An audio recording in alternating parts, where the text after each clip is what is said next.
Good afternoon everybody. स्वागत छ तपाईँलाई मेरो भ्लगमा।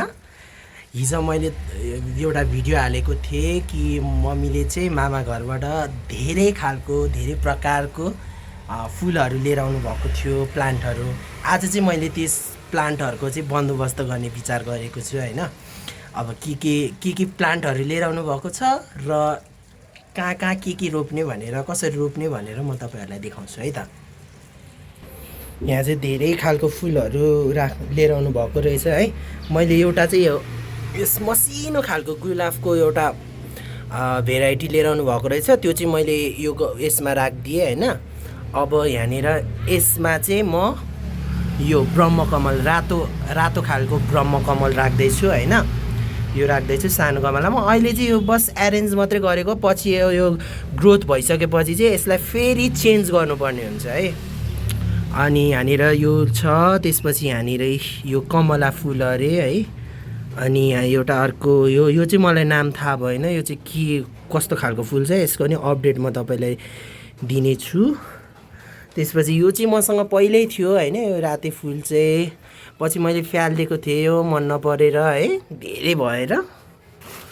अनि यहाँनिर यो पहेँलो फल्ने खालको फुल पनि लिएर आउनु भएको छ।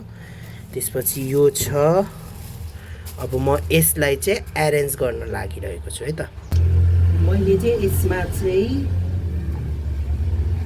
यो ब्रह्मकमलको प्लान्ट हेर्नु है, यो ब्रह्मकमलको प्लान्ट चाहिँ रोप्ने विचार गरेँ। ला बर्बाद भएछ यहाँ।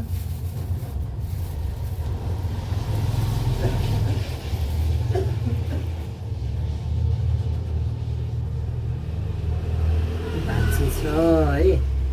यो दुईटा प्लान्ट चाहिँ मैले यहाँनिर रोप्ने विचार गरेको छु। म यो चाहिँ यहाँ रोप्दैछु है। चाहिँ ठिक्क हुन्छ यसलाई। यो चाहिँ रेड कलरको ब्रह्मकमल है। व्हाइट कलरको ब्रह्मकमल त तपाईँहरूलाई चाहिँ थाहा नै छ हैन। यो चाहिँ एकदमै निखर रातो कलरको ब्रह्मकमल हो। एकदमै राम्रो हुन्छ है यो ब्रह्मकमल चाहिँ। पहिला हाम्रो एकदमै थियो, धेरै थियो, झपक्क फलेको थियो। पछि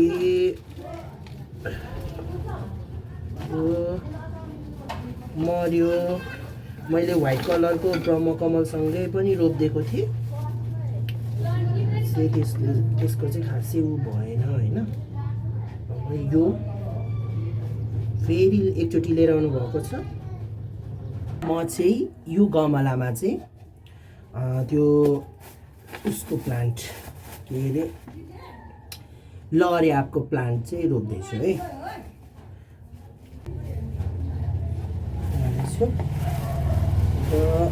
प्लान्ट यहाँ छ है, कति बुर्र फलेको रहेछ है, राम्रो छ प्लान्ट चाहिँ। यो हो है। अहिले म क्लोजअपमा पनि देखाउँछु तपाईँहरूलाई। ल यो पनि रेडी भयो। यसमा चाहिँ यो कमला फुल रोप्ने गरिरहेको छु, विचार गरेँ। यो कमला फुल गाडिदिन्छु। अब एकदमै मलिलो माटो छ चाहिँ। यसमा अहिले माटो अलिक कमै राखिदिएको छु। पछि यो अलिक नयाँ उसमा सार्नुपर्छ यो गमलामा। अहिले चाहिँ यो सानो सानो छ। अहिले बस यो गर्नको लागि मात्रै, मैले सार्नको लागि मात्रै। यो छ एउटा, यसलाई चाहिँ म यसमा रोपिदिँदैछु है।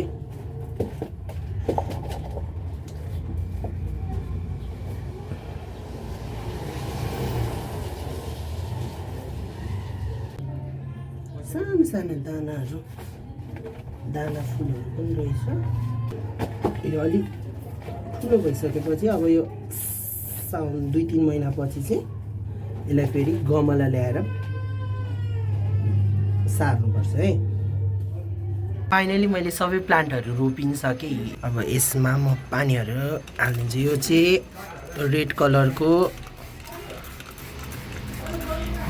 कलरको ब्रह्मकमल फुलको बिरुवा भयो हैन।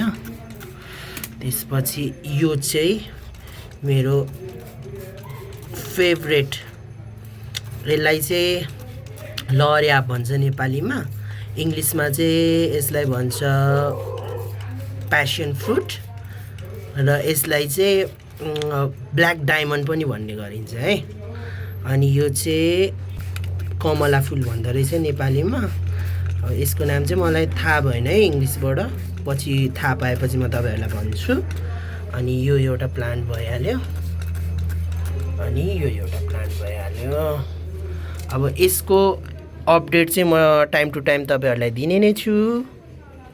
आजको मिनी भ्लग कस्तो लाग्यो तपाईँहरूले लाइक, कमेन्ट अनि सेयर गर्न नभुल्नु होला है। फेरि पनि भेट्नेछौँ। आजको लागि बाई बाई।